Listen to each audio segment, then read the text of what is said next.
Chapter 30. Hearing his voice. John chapter 10, verses 1 to 6. Verily, verily, I say unto you, he that entereth not by the door into the sheepfold, but climbeth up some other way, the same is a thief and a robber. But he that entereth in by the door is a shepherd of the sheep. To him the porter openeth, and the sheep hear his voice, and he calleth his own sheep by name, and leadeth them out. And when he putteth forth his own sheep, he goeth before them, and the sheep follow him, for they know his voice. And the stranger will they not follow, but flee from him, for they know not the voice of strangers. This parable spake Jesus unto them, but they understood not what things they were which he spake unto them. John chapter 10, verses 1 to 6. Much of the Bible is a closed book to us because we are unfamiliar, in many cases, with its use of rural images, especially sheep. Sheep are not highly regarded by cattlemen, and sheep do have their liabilities. First, sheep are dirty and often smelly. Their wool catches pebbles, twigs, and dirt, and usually becomes quite filthy if they are pastured in the hills and mountains.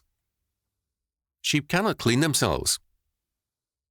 We are called sheep because, like them, we cannot clean ourselves of our sins and offences.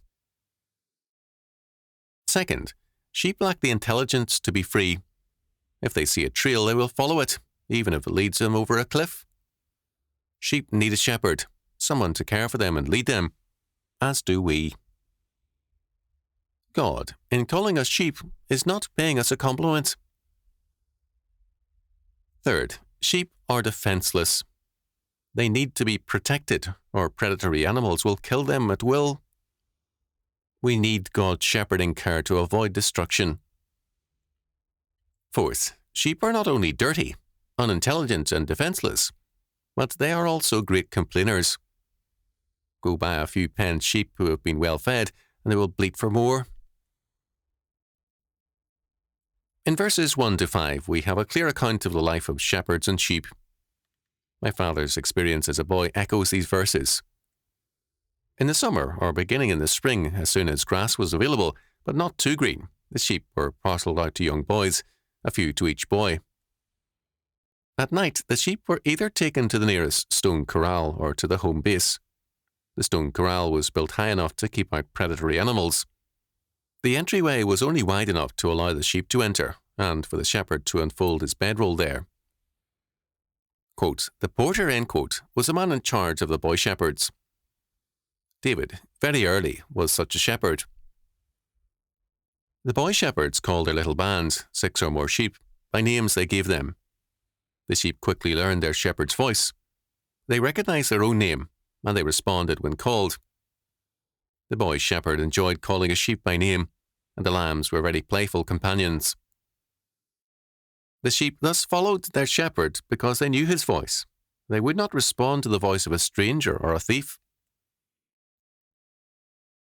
The Bible repeatedly speaks of God as our shepherd, as witnessed Psalm 23, when Jesus declares himself to be the good shepherd. John chapter 10, verse 11, compare Matthew chapter 18, verses 12 following, Luke chapter 15, verses 3 to 7, Jeremiah chapter 23, verses 1 to 8, Ezekiel chapter 34. It also reveals that he is God incarnate.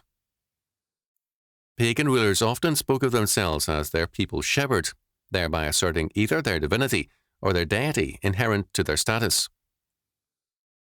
In G. Campbell Morgan's words, the shepherd always represented kingship, full and final authority. It was Homer who said, all kings are shepherds of the people. That saying embodies the Eastern idea. The shepherd is the king is a shepherd, and his authority is based on his care for the sheep.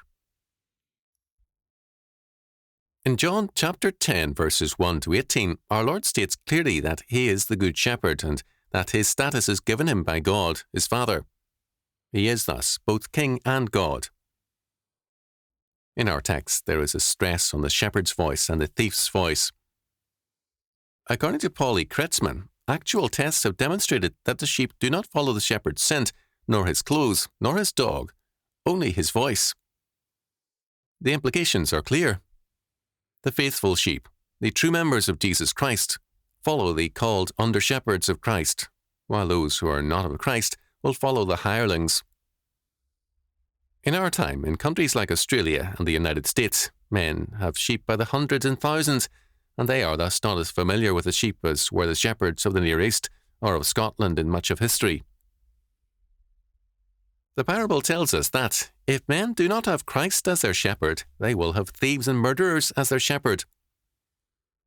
We are also told that the false shepherds use devious means. We are not given any shades of grey between the good shepherd and the thieves. Men are either Christ's under-shepherds or pastors, or they are the devil's. The word pastor means shepherd in Latin, and it comes from a verb meaning to feed. No man is a pastor under Christ who does not feed people from the Word of God. A fold of sheep is a number of sheep under one shepherd. A flock is the totality of all the sheep under their great shepherd. A church is thus a fold. The bluntness of the Gospels is very much evident in John's Gospel. The Christian is plainly defined as one who hears Christ's voice. In verses 2 to 5, we have the repeated statement that the true sheep hear his voice. This means that they do not quibble over God's word, they accept it as it is. They do not regard certain texts as not meaning what they say, nor do they bypass certain doctrines because they dislike them. His sheep hear his voice. Their authority is not their own verdict concerning God's word, but God's word as it is.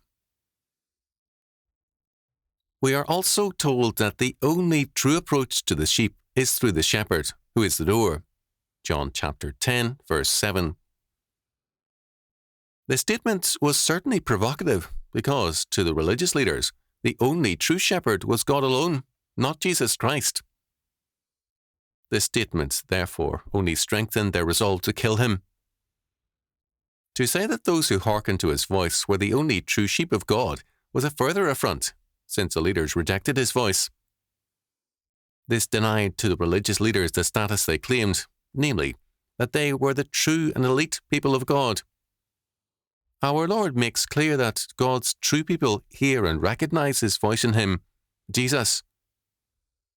G.H.C. McGregor commented, Mr. G.I. Smith, Historical Geography of Palestine, page 312, gives a good illustration. Sometimes we enjoy our noonday rest beside one of the Judean wells, to which 3 or 4 shepherds come down with their flocks. The flocks mix with each other, and we wondered how each shepherd would get his own again. But after the watering and the playing were over, the shepherds, one by one, went up different sides of the valley, and each called out his particular call, when the sheep of each drew out of the crowd to their own shepherd, and the flocks passed away as orderly as they came. They will not follow a stranger. They will run from him, because they do not know the voice of strangers. Plummer tells the story of a Scottish traveller who changed clothes with a Jerusalem shepherd and tried to lead the sheep.